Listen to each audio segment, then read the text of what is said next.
Oui, alors en fait, là, le CAS, c'est un peu le leitmotiv, c'est le hashtag qui passe partout sur Twitter médical. Sauf que le CAS, ça n'est qu'une partie de l'avenant 8 et que l'avenant 8, c'est la porte d'entrée, c'était le coin qui était enfoncé un peu plus dans toutes les fissures de notre profession, ce qui impose l'union encore plus. Il faut être monolithique et je vais essayer de vous le montrer. Parce que là, Marisol Touraine a beaucoup de qualités, elle en a une, elle connaît parfaitement le mythe de la caverne, elle le manie parfaitement, et tous les Français sont en train de se faire enfumer en beauté. Je pense que de ce point de vue-là, c'est probablement la ministre de la Santé la plus exemplaire depuis longtemps. Alors, on a un montage, au moins pour faire très très simple, et je vais essayer d'être le plus clair possible parce que le temps est court, en 3 étapes. On a eu l'avenant 8, le CAS, naissance de l'UFML, ça bouillonne un petit peu dans la profession, on nous explique pourquoi ça bouillonne, c'est les représentatifs qui ont signé, et pourtant il y a une grosse faille dans la profession. Et là-dessus, on commence à avoir, à partir de ce CAS, une dialectique qui va nous être imposée. Je vais avancer un petit peu, parce que ça va introduire le rapport Cordier, les sages. Nous, on n'est pas sages. Eux, ils sont sages. Et puis ensuite, il y a le PLFSS, il y a les mutuelles et il y a les contrats qui sont responsables parce que les autres ne sont pas responsables, ils sont donc irresponsables. Voilà. Alors, on va maintenant essayer de décortiquer un peu cette dialectique qui rappelle quand même d'autres régimes, d'autres époques et dans d'autres contrées. La nouvelle mythologie. Alors, on a attaqué très très fort. Le reste à charge. Jamais la santé n'a coûté aussi cher aux Français. C'est scandaleux. Ils renoncent aux soins. Faux. Détournement de rapports officiels. Le renoncement financier aux soins, d'après les organes d'État, l'IRDES, c'est l'optique, les soins dentaires, le renoncement aux soins médicaux. La première raison, c'est le délai. C'est le délai. La deuxième chose, la prothèse dentaire. Les déserts médicaux. Très bien, il y a des déserts médicaux, mais il y a aussi des déserts sociaux. L'État s'est désengagé. Il n'y a pas d'école, il n'y a plus de poste, plus de gendarmerie. En ce moment, on en entend parler. Et pourtant, quand on regarde les rapports officiels, on s'aperçoit que plus de 95% de la population est à moins d'un quart d'heure d'un médecin généraliste, que plus de 95% de la population est à moins d'une demi-heure d'un service médical d'urgence hospitalière. Mais on est désertique. Deuxième mensonge. Deuxième mythologie, la complémentaire pour tous, formulée par « vous n'aurez plus à avancer d'argent chez le médecin ». Non, bien sûr, vous allez payer 1 milliard de recettes fiscales de plus à partir de l'année prochaine, à cause de la suppression de l'abattement fiscal sur la part complémentaire. Mais ça, on ne le dit pas aux Français. Troisième mythologie, le parcours de soins. Alors on nous a bien enfumé avec le projet de réseau de soins, là je parle maintenant pour les médecins. Parce que les opticiens les connaissent, les réseaux de soins. Les dentistes les connaissent. Nous, on ne les connaît pas. Je suis allé écouter Madame Binst, Santé Claire. Le réseau par excellence. Très bien. Moi, on m'a invité, des opticiens, amis, m'ont invité il y a 15 jours à Lyon à une présentation de Madame Binst. Ah, mais je suis arrivé, c'était curieux, il y avait des affiches Zeiss partout.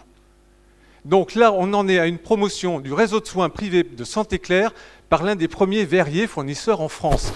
Donc là, on commence à avoir un gros souci, c'est que le financeur est en train de verrouiller ses réseaux avec les premiers fournisseurs. Et là, sur un plan déontologique, on ne peut pas laisser passer de telles choses. Je ne parle même pas de la collusion au niveau de l'État, on en parlera plus tard. Donc le parcours de soins. Le parcours de soins, c'est la légalisation du réseau qui ne dit pas son nom. Et ça, je vais vous le démontrer. Donc le rapport Leroux, le projet de loi Leroux, elle passe pas. Finalement, ce n'est pas le problème, parce que vous allez voir, nous serons tous dans un réseau, et le premier responsable du réseau, c'est le médecin généraliste, qui va être mis sous contrôle comptable, et qui aura une part forfaitaire de rémunération en fonction de son efficience.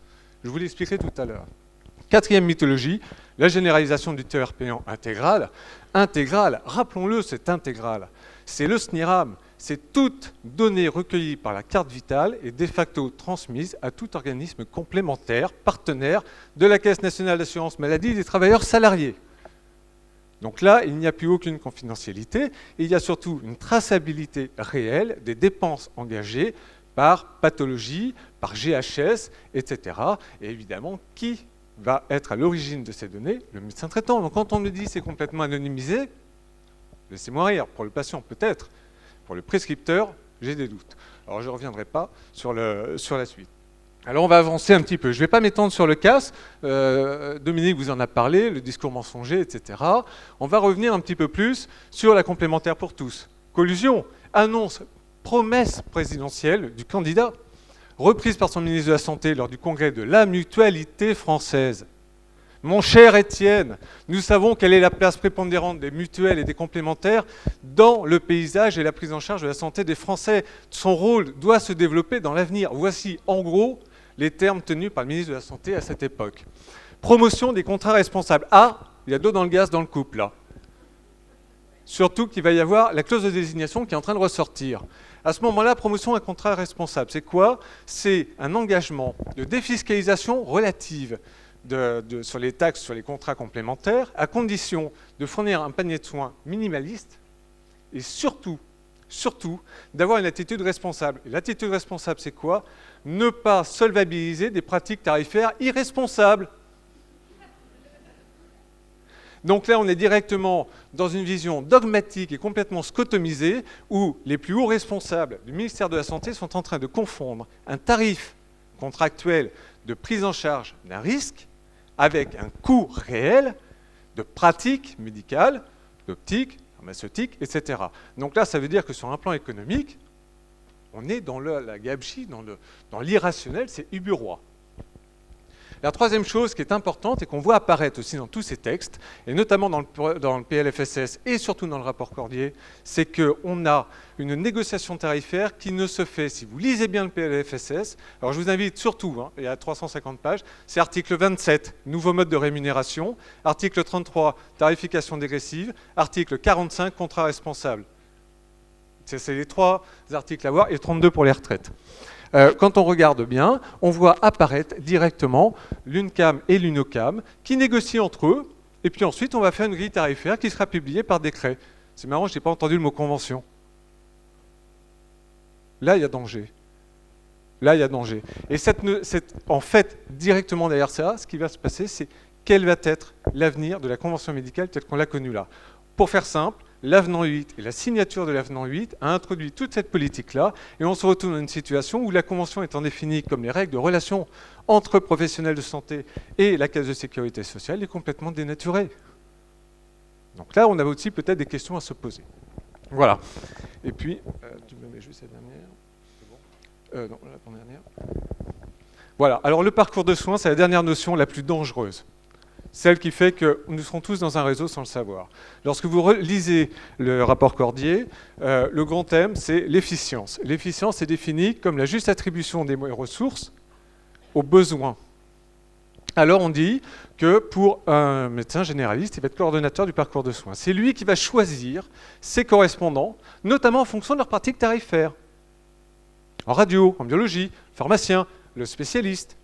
Et puis, on va dire, eh ben, docteur machin, c'est pas mal parce que vous, pour une hernie discale, je suis neurochirurgien, je suis désolé, je prêche pour ma paroisse, mais vous écoutez, votre prise en charge de l'hernie discale jusqu'à la chirurgie et la reprise a coûté tant de jours d'indemnité journalière, et puis une facture pharmaceutique de temps, chirurgicale de temps, etc. Par contre, pour le docteur machin, c'est beaucoup moins cher. Donc ça, c'est pas bien, vous n'êtes pas bon. Voilà. Donc ça, c'est la logique du médecin coordonnateur. Ce qu'il faut savoir, c'est que grâce au tiers payant général intégral, généralisé et intégral, toutes les données, on va les avoir. On va les avoir automatiquement, au niveau de la complémentaire, au niveau de l'assurance maladie. Et qu'est-ce qui va se passer après? Eh bien, on va encourager le généraliste à une bonne pratique tarifaire, à une bonne maîtrise des dépenses médicalisées, on ne va pas dire comptable.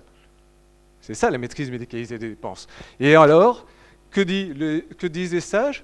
Eh bien, pour valoriser le médecin généraliste dans ce rôle de contrôleur comptable de la pratique de ses confrères, on va faire un nouvel objectif de santé publique.